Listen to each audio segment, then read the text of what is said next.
Toute notre vie est marquée de dates importantes, mais il y en a une que j'oublierai jamais, qui est dans mon livre à moi la plus importante date, celle qui a le plus marqué ma vie, c'est le 22 décembre 1995, quand mon médecin de famille, après m'avoir fait passer 2 tests sanguins, m'avoir fait passer une biopsie et une échographie de la prostate, m'a téléphoné pour me convoquer à son bureau, pour me dire que j'avais un cancer de la prostate, à un stade assez avancé et qu'il fallait que je me fasse opérer. 22 décembre 1995. À ce moment-là, la fin du monde arrive. C'est incroyable la façon dont on absorbe cette nouvelle-là, parce qu'on sait tous que le cancer est une maladie incurable. Alors, je me suis fait opérer le 16 janvier 1996 et pendant 4 ans, j'ai été dans le placard. J'en ai pas parlé pendant 4 ans parce qu'il y a tellement de tabous autour de cette maladie-là, des vrais et des faux, beaucoup de faux tabous autour du cancer de la prostate. Donc, pendant 4 ans, pas capable d'en parler. Aux alentours de l'année 2000, j'ai reçu un appel du docteur Audet Lapointe de la Fédération québécoise de cancer qui m'a demandé si je ferais une conférence à une levée de fonds et parler de mon expérience et de mon cancer. Je ne sais pas pourquoi j'ai dit oui.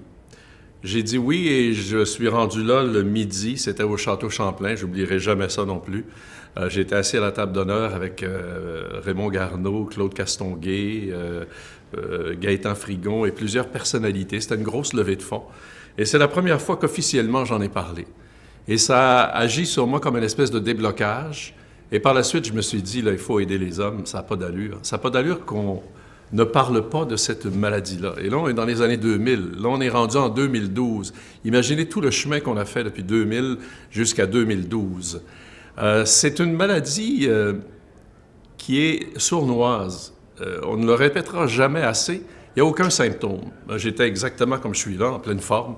Et j'avais un cancer assez grave pour qu'on m'opère rapidement et pour que mon médecin me dise si je t'opère pas, ton cancer va te tuer dans les 10 prochaines années. Et ça fait 16 ans maintenant. Alors, j'ai commencé à en parler en 2000. Je me suis joint à la Fondation Procure.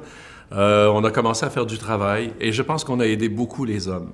Je crois énormément à la solidarité humaine, à l'entraide, parce que j'ai été aidé quand j'ai été diagnostiqué avec un cancer de la prostate. Le médecin qui m'a opéré m'a dit « J'ai un de tes amis comme patient ». J'ai demandé qui, il n'a pas voulu me le dire naturellement, mais le lendemain, cet ami-là m'a téléphoné pour me dire « Je suis actuellement en Floride, mais j'arrive mercredi dans 3 jours, je vais aller te voir à la maison, je veux te parler ». Il est venu me parler.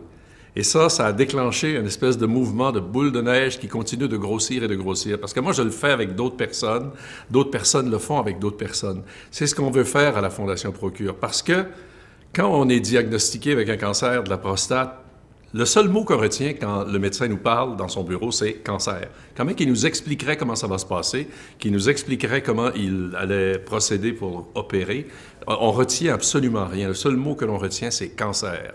Mais quelques jours après, quand la poussière est retombée, on a des questions à poser. Malheureusement, le médecin est beaucoup trop occupé pour répondre à nos questions. Alors, c'est ce que l'on veut faire, c'est ce que l'on fait actuellement à la Fondation Procure, ce que l'on veut développer sur encore une plus grande échelle, c'est-à-dire créer une chaîne de solidarité entre les hommes pour qu'on puisse s'entraider quand l'un de nous est atteint d'un cancer de la prostate. En terminant, je vous dis une chose, les dernières statistiques de Statistique Canada démontre que le taux de survie après 5 ans est passé de 95 à 96 %.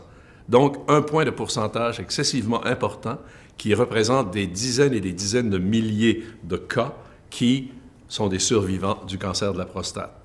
Parce qu'on dit aux hommes maintenant, n'oubliez jamais à partir de 50 ans d'aller passer un test de dépistage et si vous en avez dans votre famille, à partir de 45 ans.